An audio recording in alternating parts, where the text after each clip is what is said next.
Well, hey guys, welcome back to the channel. In today's episode of our Back to Basics series, we're going to be talking about the slowly fading art form of repacking wheel bearings. In the automotive world, it's not that common anymore. It probably hasn't been practiced in 25 or 30 years. You will occasionally run into it on cars. It's more common on heavy equipment, and in our case, trailers. It's still fairly common in trailers. So let's get into it. All right, now depending on what you're working on, this process is going to be a little bit different. We have our trailer jacked up right now so that our wheel's off the ground. What I like to do, just out of curiosity, is you can shake the wheel around. So that's already telling me that the bearings at a minimum are out of adjustment a little bit. And also I like to just kind of spin it, give it a listen. They're either really dry or the bearings might be pitted, or maybe a race might be messed up, but it's a little bit on the loud side. So we'll take a look at the bearings once we get it off and see what we can do from there. The cool thing about this style of bearings is that it really doesn't matter what they come off of. There's only like 10 different sizes. You just go match them up at wherever, Northern Tool, Tractor Supply, any auto parts store. These conical bearings, they're pretty much all the same aside from the size, but they don't really have a make or model. You can just go match them up depending on what their number is. So anyway, let's get started.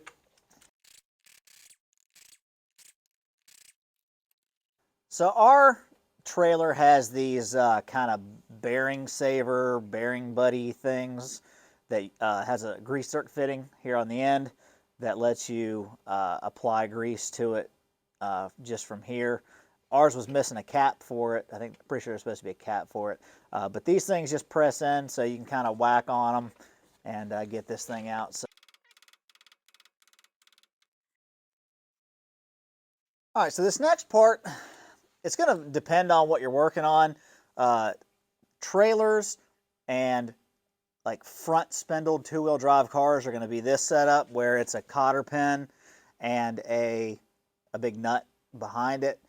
If you're working on like a four-wheel drive truck or something, sometimes it'll have there'll be like kind of like a washer on the front of it, and it'll have like a screw that holds that washer in, and you'll take that washer off.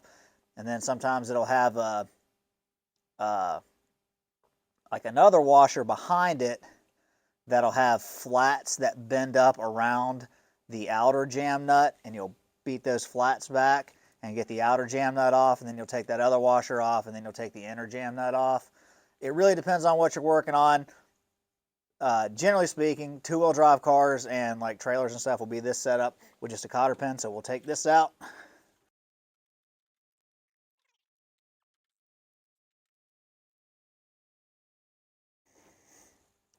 There's also a washer that is got like a little keyway. Kind of keyed to fit onto the groove of this axle tube right here. We're going to reuse that and reuse the nut. Underneath all this dirt and crud and stuff, this is a wheel seal, a grease seal. We'll go ahead and take this off so we can get access to our bearing. So we got our bearings cleaned up to take a look at them. I don't know how well you can see this on the camera. There's quite a bit of pitting here and really everywhere, but you can kind of see the pitting right there. And also in our race, I don't know how well you can see those they look like runny grease lines, but they're actually bad places in the race. I can actually feel this, even through a glove, I can feel this. So these bearings are bad, so we're going to get some new bearings. We'll show you how to put new bearings and races in it and pack those. So we're going to get the old races out. The way that you do it is you're going to take some kind of pry bar, ladyfoot, whatever. You're going to put it just on the ledge, and then you're going to whack it with a hammer.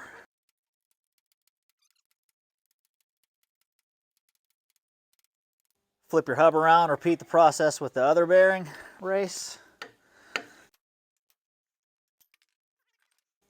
This is our bearing race installer. You can pick these things up really cheap. They're a great tool to have. You can not only use them for races, you can actually, if you have a flat seal, you can turn it around and use the flat side and install like axle seals and stuff, anything that doesn't have like a dust lip on it. These things are great. They're cheap. Pick them up on Amazon or local parts store or Harbor Freight or whatever. I think this one came from Harbor Freight. They're a great tool to have. You don't have to install with these, but install it with one of these. It's a lot safer to do it. You can just lay it in here and just start beating on it with a hammer. I've done that many a time. It works perfectly fine. But I got this press and I'm going to use it. So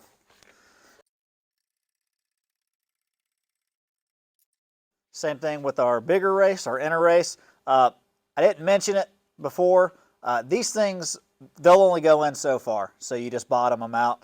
If you look, this one actually goes down pretty far. The back one doesn't go down nearly as far, but this is going to go in till it hits that stop right there.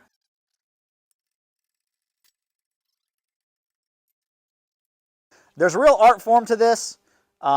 Basically, you're going to get kind of a nice thick glob of grease in your hand, and you're going to kind of work this down in this direction, kind of like a caterpillar eating a leaf.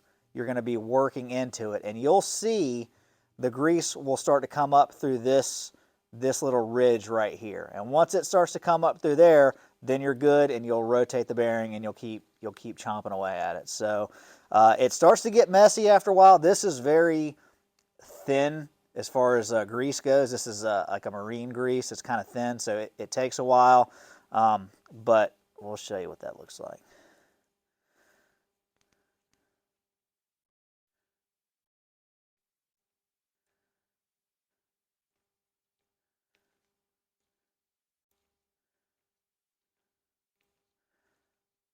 So you can see right there on that side, it's starting to come through. That's what you're trying to get all the way around the bearing.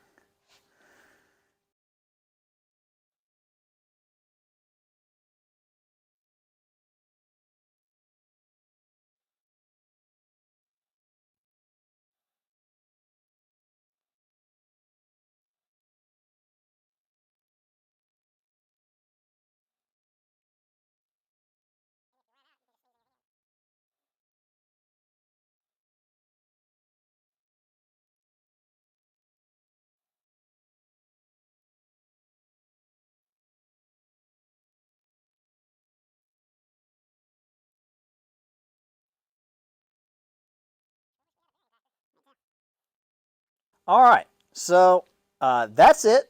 This is a messy job. A bearing packer is much more efficient, but we've got coverage everywhere. If you look in, I mean, I know some of it comes out on the inside, but if you look around the edges, we have sufficient coverage everywhere.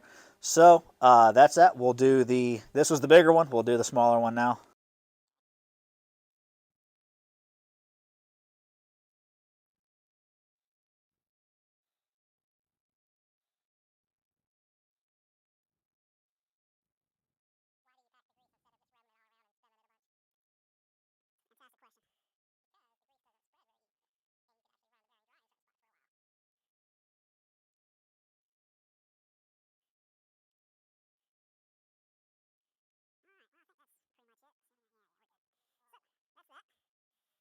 With our bearings packed, I like to put a little bit of lube just kind of all over the place.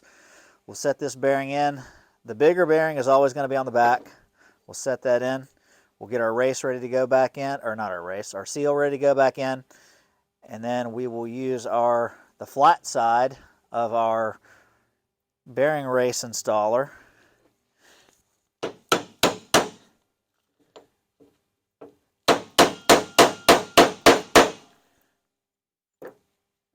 And we'll put our seal back in.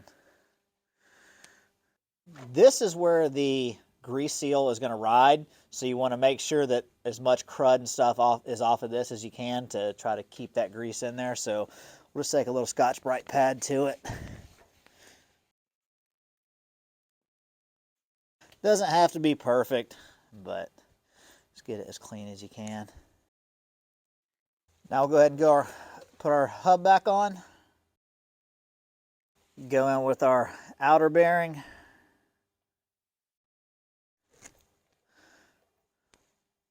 Go back on with our washer and our nut. If you remember before, our bearing had some play in it. These bearings have to be under a certain amount of preload, so you kind of walk a fine line between it.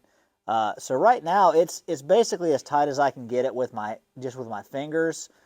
Our pin is in the vertical position, so what I'm going to do is just turn it one hole in the castle nut to get this to line up, and that should be all the preload that we need, and we'll go from there.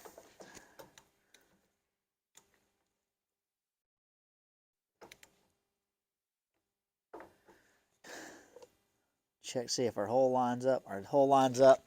Spin this around a little bit, see if it might walk into place. No, we're good. So this will be a good position. I don't think it matters, but I always put the longer side of the cotter pin out. Well, I don't think it matters, but that's how I do it.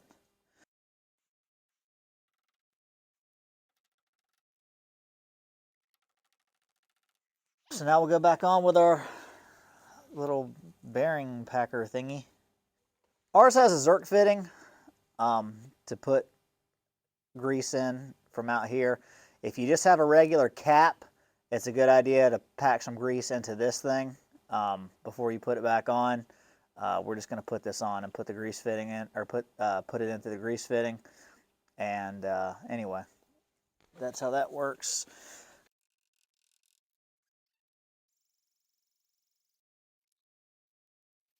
This one was missing the cap, so we picked up some more caps to keep crud and stuff from getting in there.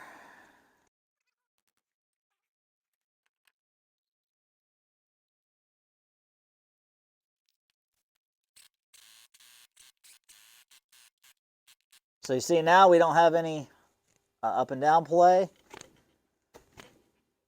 Sounds much better. So this one's done.